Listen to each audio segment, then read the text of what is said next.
Well, I've got 5 minutes, not a lot of time, but my name is Sean Hoffey. This is FTE 2171 Sporting Rifle.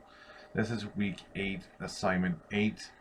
I am asked to reflect on the last 8 weeks, also comparing some other things, and with gunsmithing. Gunsmithing saying only way to skin a cat, or one way to skin a cat. And then part 4 is my education and training. So, part 1, reflecting on my interactions with my fellow classmates throughout the course. Please share my insights if you gained these interactions. Um, I had a lot of positive interactions during the discussion boards, as well with the teaching staff. The ability to reach out if I need to, and when I submitted a comment or a comment was made and a grade was made, I was able to comment back, which gave me a lot of reassurance I was going in the right direction.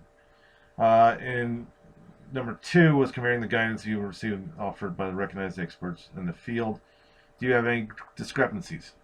Yes and no. So, as I was conducting this course, I had made friends with some previous gunsmiths, even looked at trying to network when I was an NRA instructor. And here I am trying to do this course, and I would bounce things off my friend Doug, who was building ARs as a hobby. Then my friend Logan came across, and then him and his dad, Frank, both were gunsmiths that I knew back in Albuquerque.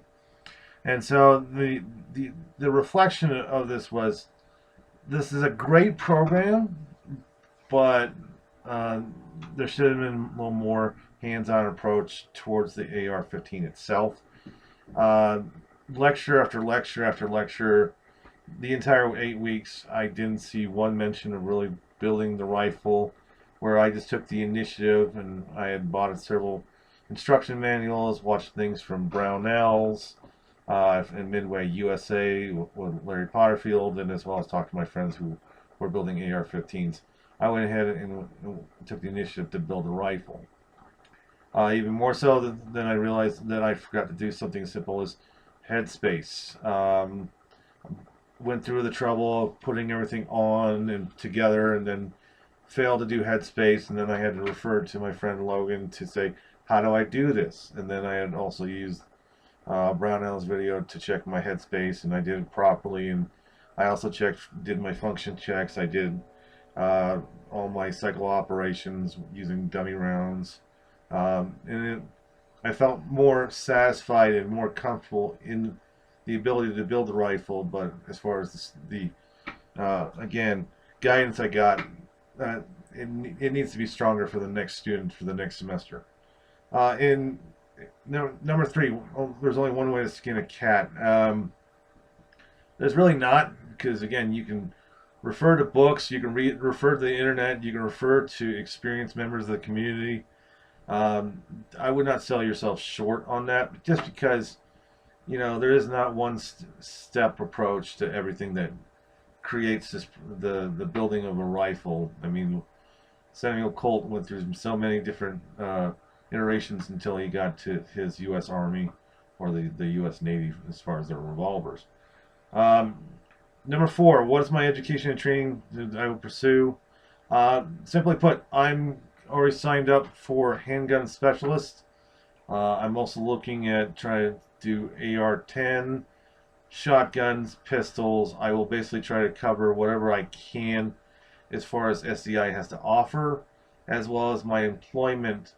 Hopefully that I can allow me to, again, get further training in automatic weapons, because, again, my employer works with the U.S. Army, and there are programs out there that allows me to expand my horizon.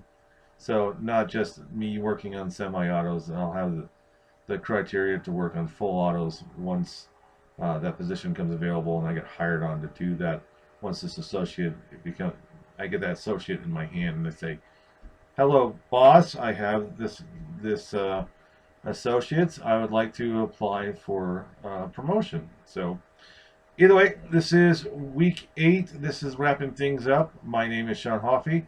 It is my pleasure, and I appreciate the time of this course.